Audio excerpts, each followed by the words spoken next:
Invite our synagogue president, Larry Nemer, to offer some words.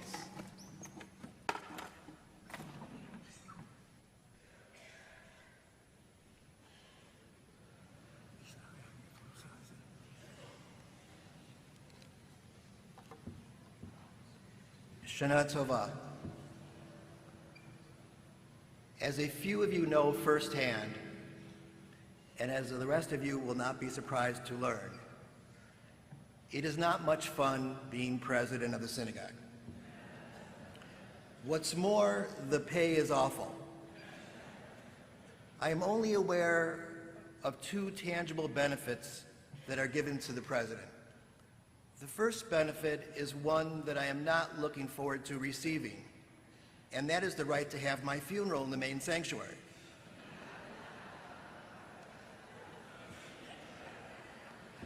The second benefit is the right to speak to the congregation one time each year on the high holidays for 10 minutes.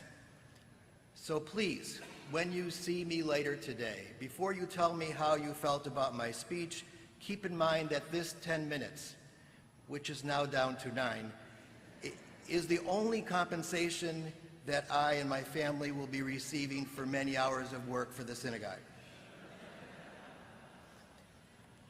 In the 8.5 minutes remaining,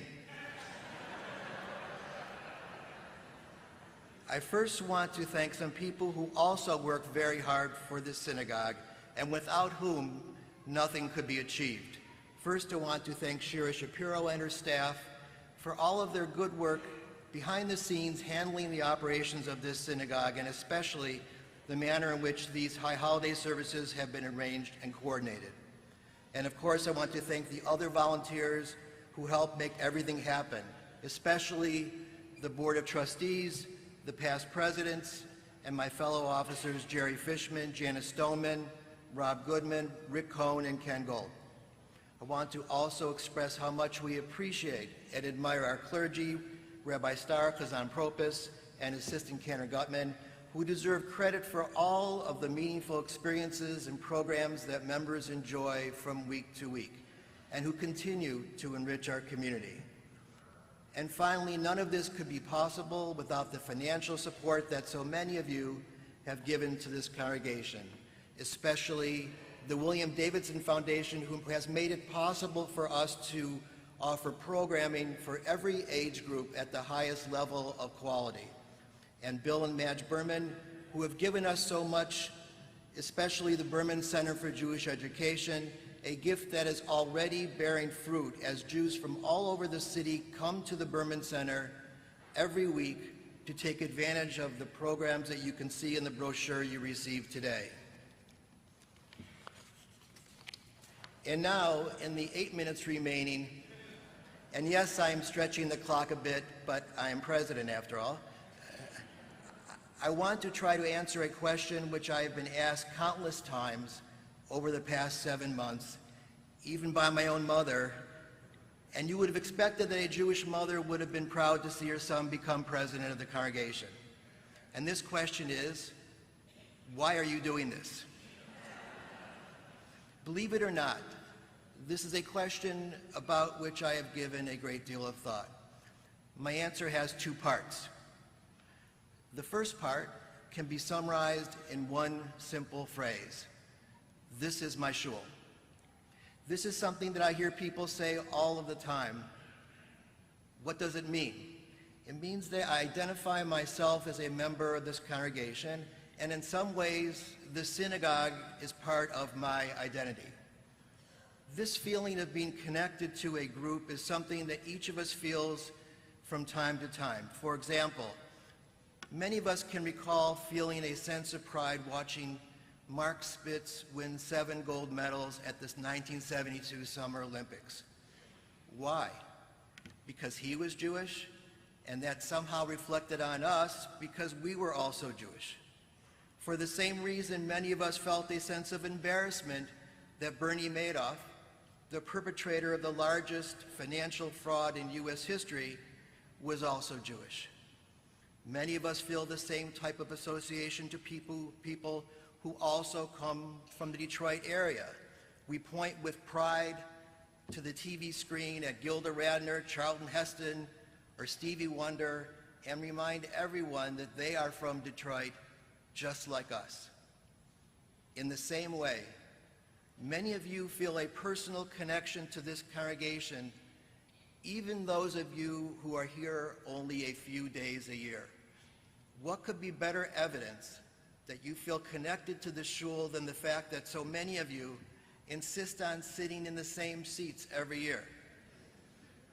And how many of us feel a connection to the tragic shooting of Rabbi Adler, even if we were not present, an event which happened 50 years ago from this coming February 12th in this very room. We also feel pride that we belong to the same congregation as so many leaders of the Jewish community on a local, national, and international level, including 10 of the last 14 recipients of the Butzel Award. And we are proud that members of our congregation have included federal judges, a U.S. ambassador, and members of Congress. But how does this connection to a shul happen?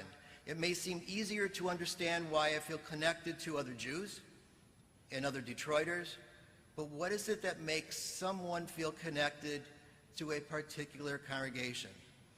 Inasmuch as this building has become an icon, a symbol of our identity, the building is not what makes it our shul. In the first 100 years of this congregation, we moved into a new building 6 times. The 6th time being the move into this building in 1962. What makes it true that the group of people who sat in the congregation on Yom Kippur in the building on Willis and Brush and the group gathering here today are the same congregation? After all, except for Bill Berman, the congregations are made up of completely different people.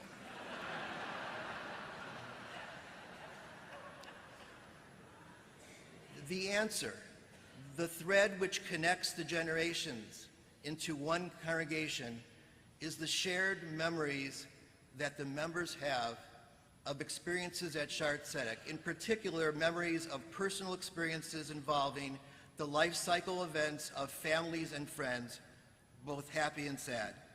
The memories of these experiences connect us to this shul and even to particular seats in this room. This is what makes a shul different than a movie theater or auditorium.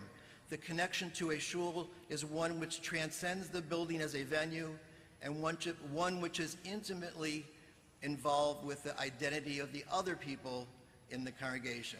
So the first part of the answer of why I do this is that I feel a connection to the shul, but the connection alone is not enough. I have memories of my high school, but when I learned this past summer that my high school will be closing, it never occurred to me to spend time trying to keep the school open. It is not just the connection to the shul that makes us volunteer our efforts. It is the fact that the survival of the shul is something important, something that gives meaningful benefits to its members. What are these benefits? There are many important programs and events that take place in this building. Programs which teach and preserve Jewish rituals, Jewish education, Jewish culture, and which connect us to the state of Israel and other Jews around the world. But as valuable as these programs are, they alone cannot be the reason why the congregation must exist, because similar experiences can be obtained in other places without being a member. In fact, our modern culture has turned the iTunes model of giving the consumer the option of buying an individual song and not the entire album into a way of life, where paying a la carte for an activity or program is vastly preferred over any system which requires a person to make the commitment of joining a group or organization. But membership in a synagogue community provides other benefits to its members that cannot easily be found a la carte without being a member. It is a phenomenon that can be seen every day in this building. When a member finds out that a loved one is seriously ill or has passed away, even if the member is only marginally involved in the synagogue, who do they call? In such moments of despair, When life is presenting a challenge which is overwhelming, invariably, we all look to be with a member of our clergy, and the members of our clergy mobilize their efforts to provide us comfort.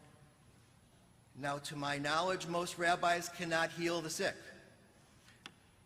I rarely see a pile of crutches, canes, and wheelchairs outside of Rabbi Starr's office. But the spiritual and emotional comfort that a visit by a member of our clergy can provide to a person in a hospital or to a grieving family is immeasurable. I've seen it with my own eyes as I lived through the sickness and passing of both my sister and mother in the past 2 years. I can tell you that when Rabbi Starr calls you or asks you, what can we do to help you? It is the question and not the answer that gives you comfort. And the comfort and support provided by the other members of the community is also invaluable. There is nothing like the mutual support and understanding one receives from the members of the daily minyan following a loss. People who are going through the same experience at the same time, who have gone through the same experience, but in any event, together help you absorb daily obsession. One evening, as I was leaving the minyan, a man said to me, "How are you doing?" and reached out to shake my hand. With my mind already going over 10 things that I still had to do at work, I shook his hand and quickly responded, "Fine, how are you doing?" I put my head down and continued to walk away, but suddenly I realized I could not move. The man would not let go of my hand. He pulled me back, looked in my eyes, and said in a low, serious voice, "Larry, how are you doing?" He wasn't just greeting me in a way that happens countless times during the day. He wanted to know how I was doing, how I was balancing the need to grieve with the need to take care of my daily responsibilities. This is what should happen in a community, and this is what can only happen if you are part of a community. So why did I take on this responsibility? And why should you invest your time and money in this congregation? It is because this is our shul, a community to which we are connected, and a community which will take care of us and our children at times of need. Throughout the history of our congregation, we have faced many challenges, and members who are relatives of the very people in this room have rallied to overcome them so that we could enjoy the benefits of this synagogue. It is our turn to do the same thing for future generations, to ensure that this shul, this sacred community, remains strong for generations to come. Shana Tova.